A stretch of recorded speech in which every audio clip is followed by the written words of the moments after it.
सक्यौँ। आज प्रसन्न रहन बिर्सिसक्यौँ। किन? भोलिको दिन के होला भनेर। भोलिको दिन के हुन्छ, जे हुन्छ हुन्छ।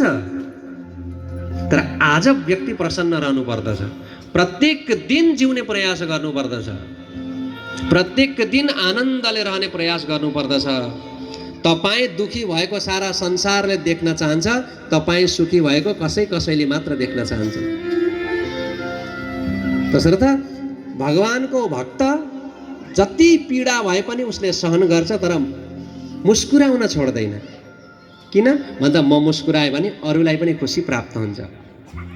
हेर्नुहोस्, एक प्रश्न यहाँ अब विदुरजीले गर्नुहुन्छ, एक प्रश्नको उत्तर यहाँ मैत्रेयजीले दिनुहुन्छ कि भगवानले सृष्टि कसरी रचना गर्नुभयो। अब सृष्टि विषयक प्रश्न जब गर्नुहुन्छ, साक्षात भगवान नारायणजीको नाभि कमलदेखि ब्रह्माजीको उत्पत्ति।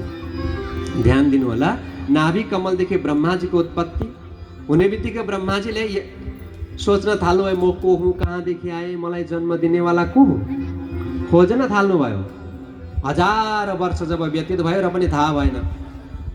पानीदेखि एउटा आवाज आउँदै थियो, शब्द आउँदै थियो, तप तप तप तप।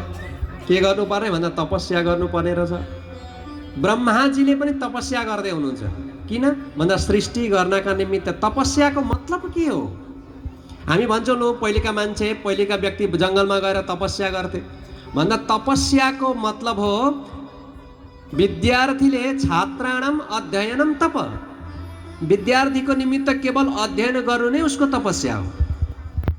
पत्नीको निमित्त आफ्नो परिवारलाई, आफ्नो श्रीमानलाई प्रसन्न गर्नु र आफू प्रसन्न रहनु नै के हो भन्दा तपस्या हो।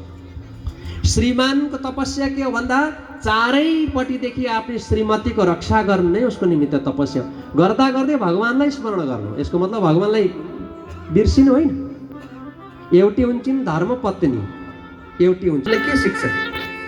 अच्छा ठिकै छ, तपाईँले भनेको लाग्दैन भने लु म चाहिँ गएँ माइततिर भनेर बाँधेर एकदम जय टोप्लो लिएर हिँड्नतिर लाग्नुभयो। 1-2 दिनमा ओ ठिकै छ तिमी आऊ लु अब म खान्न भन्। अधर्मपट्टि गएका श्रीमानलाई धर्मको मार्गमा लिएर आउने वालीलाई भनिन्छ धर्मपत्नी। पत्नी कसलाई भनिन्छ?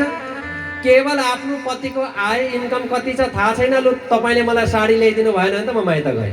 खाली पतिलाई धुत्ने वाली जो छिन्, खाली पतिले के गर्नुहुन्छ, कसो गर्नुहुन्छ, अहिले छ छैन, पतिलाई बुझ्दिन भने उसलाई धर्मपत्नी भनेर भनिँदैन। अच्छा, पति कसलाई भनिन्छ भन्दा पाती रक्षति। आफ्नी श्रीमतीलाई कोही पर व्यक्तिले नराम्रो नजरले हेरो भने पनि उसको आँखा फोड्नेवाला क्षमता राख्छ। चारैपट्टिबाट आफ्नी श्रीमतीको रक्षा गर्छ। जब माता पिताले कन्यादान दिनुहुन्छ त्यतिखेर भन्नुहुन्छ, जस्तो प्रकारले मैले मेरी छोरीलाई लालन पालन गरिरहेको थिएँ, तपाईँले पनि कुनै दिन पनि दुःख नदिनु होला भनेर भनेका हुन्छन्। पिताले भन्नुभएको हुन्छ, तिनै छोरीलाई ल्याएर हामीले हातको प्रहार गऱ्यौँ, खुट्टाको प्रहार गऱ्यौँ अनि आफूलाई चाहिँ म पुरुष हुँ भनेर सम्झिन्छौँ। त्यसरी हुन्छ भन्दा त्यसलाई पति भनेर भनिँदैन। त्यो त पतन भएको। र त्यस्ता पतिलाई अनेक प्रकारको मदिरापान आदि गरेर हात खुट्टाको प्रहार गर्छन् भने त्यस्ता पतिलाई छोड्दा पनि पाप लाग्दैन। भन्नुहोस् त राधे राधे। पक्रिरहने आवश्यक छैन।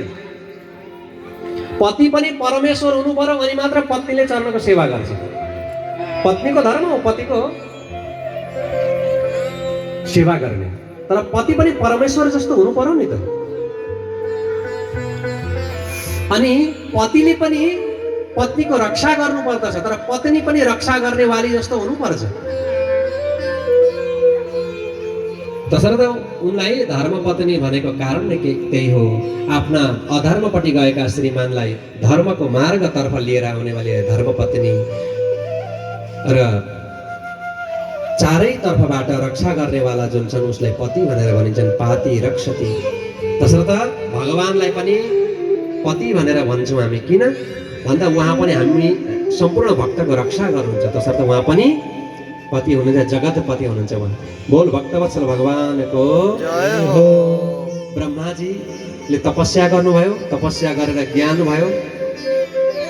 ज्ञान भइसकेपछि अनि उहाँले सृष्टि गर्न थाल्नुभयो। सबैभन्दा पहिले 4 कुमारको सृष्टि गर्नुहुन्छ, सनक सनन्दन, सनातन, सनत कुमार गर्दा उहाँले भन्नुभयो ब्रह्माजीले, ओहो जाऊ गएर सृष्टिको विस्तार गर। सनकादिले भने हामी सृष्टिको विस्तार गर्नका निमित्त आएका होइन, हामी त भगवानको भजन गर्न आएका हौँ। तुरन्तै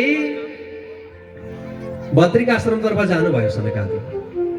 अरे अरे मेरो सन्तान भएर मैले भनेको नमान्ने, भ्रुकुटी भागदेखि, यसलाई भ्रुकुटी भनेर भनिन्छ, जहाँ यहाँ तिलक लगाइन्छ, यहाँदेखि एउटा पसिनाको रूपमा जब बिन्दु मात्रले पसिनो झर्दछ, त्यहाँदेखि रुद्र भगवान प्रकट हुनुभयो। बोल रुद्र भगवानको जय हो। धेरै भक्तवृन्दको आगमन हुँदैछ। जति पनि भक्तवृन्द हुनुहुन्छ उहाँहरूलाई स्वागत छ। भगवानका भक्त नै भगवानको कथामा आउने गर्नुहुन्छ।